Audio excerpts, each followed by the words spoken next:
মা সারদা দেবীও এই বিষয়ে বলেন, শুদ্ধ হৃদয় থাকলে সবকিছু সম্ভব। যে কোনো পবিত্র বস্তু ততটাই প্রভাবশালী যতটাই আমাদের বিশ্বাস এবং ভক্তি গভীর হয়। ঈশ্বরের প্রতি ভক্তি, বিশ্বাস এবং সৎ জীবনযাপন, এই তিনটি জিনিসই আমাদের জীবনকে সঠিক পথে পরিচালিত করে। আমাদের মন সর্বদা ঈশ্বরমুখী হতে হবে। জীবনের পথটা সহজ নয়। কখনো কখনো মনে হয় অন্ধকারই যেন একমাত্র সঙ্গী। চাওয়া আর পাওয়ার মধ্যে এক অনন্ত দূরত্ব তৈরি হয়, কিন্তু সেই দূরত্ব মুছে দিয়ে আমাদের আত্মাকে রক্ষা করতে এবং স্বর্গীয় আশীর্বাদ স্পর্শ পেতে তিনটি শক্তিশালী বস্তু আমরা ব্যবহার করতে পারি। এই তিনটি যে কোনো সাধারণ মানুষের জীবনকে অসাধারণ করে তুলতে পারে। শুধু ধারণ করতে হবে বিশ্বাস আর আস্থার সাথে। সুতো। এক টুকরো সুতো হলেও তার শক্তি কিন্তু অসীম। প্রাচীন হিন্দু ধর্মগ্রন্থগুলোতে বলা হয়েছে, মন্ত্রপুত এই সুতো আমাদের আত্মাকে রক্ষা করে যখন আমাদের জীবন ঝড়ে বিধ্বস্ত হয়। এই সুতো আমাদের সেই ঝড় থেকে আগলে রাখে। মা বাবার হাতের সেই প্রিয় সুতোর বাঁধন যেন ঈশ্বরের কৃপা নিয়ে আসে আমাদের জীবনে, আমাদের আগলে রাখে অদৃশ্য শক্তির হাত থেকে। সুতো পরার আগে মন্ত্রপাঠ করা অত্যন্ত গুরুত্বপূর্ণ, কারণ এটি সুতোকে আধ্যাত্মিক শক্তিতে পূর্ণ করে তোলে। প্রাচীন হিন্দু ধর্মের বিশ্বাস অনুযায়ী মন্ত্রপুত সুতো আমাদের অশুভ শক্তি থেকে রক্ষা করে এবং ঈশ্বরের কৃপা নিয়ে আসে। সুতো পরার আগে যেসব মন্ত্র পাঠ করা যেতে পারে তা হল গায়ত্রী মন্ত্র। প্রাচীন এবং অত্যন্ত শক্তিশালী মন্ত্র হিসেবে বিবেচিত। সুতো পরার আগে এটি 11 বার বা 21 বার জপ করতে পারেন। যদি শিবের প্রতি ভক্তি থাকে তবে ওং নমঃ শিবায় মন্ত্রটি 21 বার জপ করা যেতে পারে। এটি সুতোকে শক্তি ও সুরক্ষা দেয় এবং নেগেটিভ শক্তি থেকে দূরে রাখে। এই মন্ত্রগুলির সাথে আরেকটি মন্ত্র আপনাকে বিশেষভাবে পাঠ করতে হবে। এই মন্ত্রটি 11 থেকে 21 বার পাঠ করা যেতে পারে।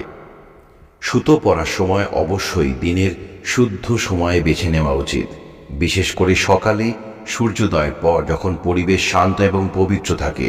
এটি স্নানের পর পরিষ্কার এবং শান্ত পরিবেশে পরা যেতে পারে। সুতো পরার সময় পূর্ণ মনোযোগ দিয়ে ঈশ্বরের কৃপা প্রার্থনা করতে হবে এবং সেই সঙ্গে নিজের আত্মা ও শরীরকে সুরক্ষিত রাখার জন্য ঈশ্বরের কাছে নিবেদন করতে হবে। 2. আধ্যাত্মিকতার রক্ষা কবচ ব্রেসলেট শুধু এক টুকরো অলংকার নয়, এটি একটি পরম শক্তির রক্ষা কবচ। প্রাচীনকালে ঋষিরা ব্রেসলেটকে আধ্যাত্মিকতার ধারক বলে মনে করতেন। আজও সেই বিশ্বাস অক্ষুণ্ণ আছে।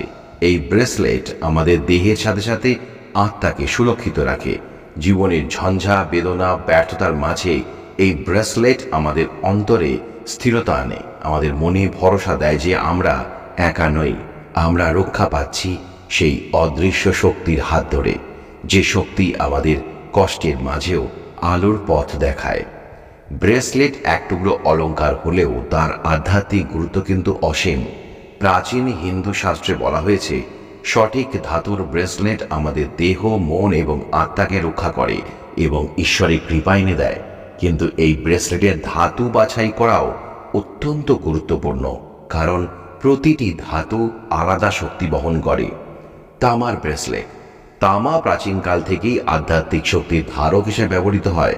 এটি দেহের অশুদ্ধতা শোষণ করে, বিষাক্ততা দূর করে এবং আমাদের শক্তির ভারসাম্য বজায় রাখে। তামার ব্রেসলেট শরীরকে শুদ্ধ এবং সুরক্ষিত রাখে। লোহার ব্রেসলেট। লোহার ব্রেসলেটও প্রাচীন হিন্দু শাস্ত্রে গুরুত্বপূর্ণ। এটি মূলত শক্তি এবং স্থিরতার প্রতীক। লোহার ব্রেসলেট নেতিবাচক শক্তি প্রতিরোধ করে এবং আমাদের মন এবং আত্মাকে সুরক্ষিত রাখে। আপনি তামা বা লোহার যে কোনো ব্রেসলেটই পরতে পারেন, কারণ দুটোরই আধ্যাত্মিক শক্তি আছে। তামার ব্রেসলেট শুদ্ধি এবং ভারসাম্য আনে, আর লোহার ব্রেসলেট আপনাকে শক্তি ও স্থিরতা দেবে। ব্রেসলেট পরার আগে মন্ত্র পাঠ অত্যন্ত গুরুত্বপূর্ণ, কারণ এটি ব্রেসলেটকে শক্তিশালী করে তোলে এবং এর আধ্যাত্মিক শক্তিকে বহুগুণ বাড়িয়ে দেয়। আমি একটি মন্ত্রের কথা বলে দিচ্ছি যা ব্রেসলেট পরার আগে জপ করতে হবে। ব্রেসলেট পরার আগে গায়ত্রী মন্ত্র জপ করলে খুব ভালো হয়। 11 থেকে 21 বার এই মন্ত্রটি জপ করতে পারেন। যদি শিবের প্রতি ভক্তি থাকে তবে ওং নমঃ শিবায় মন্ত্র জপ করা যেতে পারে। এটি 21 বার জপ করলে ব্রেসলেটের শক্তি বৃদ্ধি পায় এবং তা নেগেটিভ শক্তি প্রতিরোধ করে। ব্রেসলেট পরার সঠিক সময় হলো সকালে স্নানের পর, যখন শরীর ও মন শুদ্ধ থাকে। সকালবেলা সূর্যোদয়ের পর পরিবেশ পবিত্র থাকে, সেই সময় ব্রেসলেট পরলে এর আধ্যাত্মিক শক্তি বেশি কার্যকারী হয়। ব্রেসলেট পরার সময় পূর্ণ মনোযোগ দিয়ে ঈশ্বরের কৃপা প্রার্থনা করবেন। 3. ঈশ্বরের চোখের অশ্রু, রুদ্রাক্ষ, যা ঈশ্বর শিবের চোখের অশ্রু বলে বিবেচিত। এটি শুধু একটি বীজ নয়, এটি এক আধ্যাত্মিক শক্তি। এই রুদ্রাক্ষের প্রতিটি মণি যেন এক একটি মন্ত্রের শক্তি বহন করে। যারা দুঃখে ভেঙে পড়েছেন, যারা ভরসার খোঁজ করছেন, তাদের জীবনে এই রুদ্রাক্ষের শক্তি এক নতুন আশার আলো জ্বালাতে পারে। এটি যেমন দেহকে সুস্থ রাখে, তেমনি মনকে শান্ত রাখে, আত্মাকে তুলে ধরে, ঈশ্বরের সঙ্গে সরাসরি সংযোগ স্থাপন করতে সাহায্য করে। রুদ্রাক্ষ, যা প্রাচীন হিন্দু শাস্ত্রে মহাদেব শিবের চোখের অশ্রু হিসেবে বিবেচিত, তার আধ্যাত্মিক শক্তি এবং গুরুত্ব অপরিসীম। এই বীজ শুধু একটি পবিত্র গাছের ফল নয়, এটি এক একটি মণি, আধ্যাত্মিক শক্তির ধারক, বাহক, যা আমাদের দেহ, মন এবং আত্মাকে সুরক্ষিত রাখে। শ্রী রামকৃষ্ণদেব বলতেন, যে আধ্যাত্মিক যাত্রায় বাহ্যিক প্রতীক ও বস্তুগুলি যেমন রুদ্রাক্ষ তখনই কার্যকর হয় যখন আমাদের মন ও আত্মা শুদ্ধ হয়। ঈশ্বরের নামে সকল শক্তি নিহিত। যতই বাইরের আচার ব্যবহার করো না কেন, তোমার ভক্তি আর বিশ্বাসের মধ্যে যদি কোনো অভাব থাকে, তবে সেই আচার কিন্তু অর্থহীন। আমাদের হৃদয়ের গভীরে ঈশ্বরের প্রতি প্রকৃত ভক্তি এবং বিশ্বাস রাখতে হবে। আমরা যদি এই বিশ্বাস এবং আধ্যাত্মিকতার সাথে রুদ্রাক্ষ ধারণ করি, তবে এটি আমাদের জীবনের সমস্ত নেগেটিভ শক্তি দূর করতে সক্ষম। রুদ্রাক্ষ পরার আগে অবশ্যই মন্ত্র পাঠ করা উচিত, যাতে রুদ্রাক্ষের আধ্যাত্মিক শক্তি আরও বহুগুণ বৃদ্ধি পায়। এটি আমাদের জীবনে সঠিক ফল প্রদান করতে পারে। রুদ্রাক্ষ পরার আগে বিশেষ কিছু মন্ত্র জপ করা যেতে পারে, যা রুদ্রাক্ষকে মন্ত্রপুত করবে এবং এর শক্তি বহুগুণ বাড়িয়ে দেবে। ওং নমঃ শিবায়, এই মন্ত্র মহাদেবের শিবের পবিত্র মন্ত্র এবং রুদ্রাক্ষ পরার আগে এটি জপ করা অত্যন্ত ফলপ্রসূ। এই মন্ত্র 21 বার, 108 বার, 5008 বার জপ করা যেতে পারে। এটি আপনার আত্মাকে শিবের সাথে সংযুক্ত করবে এবং রুদ্রাক্ষের শক্তিকে কার্যকর করে তুলবে। যদি রুদ্রাক্ষের আরও গভীর প্রভাব চান, তবে মহামৃত্যুঞ্জয় মন্ত্র জপ করতে পারেন। এই মন্ত্র অত্যন্ত শক্তিশালী এবং রুদ্রাক্ষের শক্তিকে সম্পূর্ণভাবে জাগ্রত করে। এই মন্ত্র 11 বার বা 21 বার জপ করলে রুদ্রাক্ষ আপনার জীবনে সুরক্ষা, শান্তি এবং আধ্যাত্মিক শক্তি প্রদান করবে। গায়ত্রী মন্ত্র রুদ্রাক্ষ পড়ার আগে জপ করা যেতে পারে, যা আমাদের মন ও আত্মাকে শুদ্ধ করে ও স্থির করে তোলে। রুদ্রাক্ষ পড়ার জন্য সবচেয়ে শুভ সময় হলো সকালে স্নানের পর, যখন শরীর এবং মন শুদ্ধ থাকবে।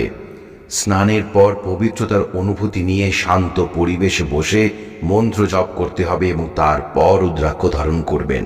সুতো, ব্রেসলেট এবং রুদ্রাক্ষ ব্যবহারের সময় কিছু নিয়ম মেনে চলা খুব গুরুত্বপূর্ণ, কারণ এই পবিত্র জিনিসগুলোর সঙ্গে আধ্যাত্মিক শক্তি এবং বিশ্বাস জড়িত। 1. যখনই আপনি শারীরিক এবং মানসিকভাবে অশুদ্ধ অবস্থায় থাকবেন, যেমন খুব বেশি রাগ, ঘৃণা বা হতাশা, তখন এগুলো ব্যবহার করা উচিত নয়। বিশেষ করে যখন শুদ্ধতা রক্ষা করা দরকার, যেমন স্নানের আগে বা অপবিত্র পরিস্থিতিতে, এগুলো শরীরে রাখার সময় নয়। 2. এই পবিত্র বস্তুগুলি কোনোভাবেই অপবিত্র স্থানে রাখা ঠিক নয়, যেমন বাথরুম, আবর্জনার আশপাশ, নোংরা জায়গায় এগুলো না রাখাই ভালো। এগুলোর মধ্যে ঈশ্বরের শক্তি আছে বলে বিশ্বাস করা হয় এবং তাই এগুলো সর্বদা পবিত্র স্থানে রাখা উচিত। 3. রুদ্রাক্ষ বা ব্রেসলেট রোদ বা অতিরিক্ত গরমে রাখলে ক্ষতি হতে পারে। এগুলো আধ্যাত্মিক জিনিসপত্র এবং প্রাকৃতিকভাবে শক্তি ধারণ করে, তাই এগুলোকে চরম পরিবেশ থেকে দূরে রাখতে হবে, যাতে এর আধ্যাত্মিক শক্তি ঠিক থাকে। 4. মৃতদেহের আশেপাশের এই পবিত্র জিনিসগুলি ব্যবহার করা বা রাখা উচিত নয়। হিন্দু বিশ্বাসে মৃত্যুর পর পরিবেশে একটি বিশেষ ধরনের শক্তি থাকে, যা রুদ্রাক্ষ বা পবিত্র ব্রেসলেটের শক্তির সঙ্গে মিশে নেতিবাচক প্রভাব ফেলতে পারে। 5. এই পবিত্র জিনিসগুলো দেহে রেখে কোনো খারাপ কাজ করা বা খারাপ চিন্তা রাখা উচিত নয়।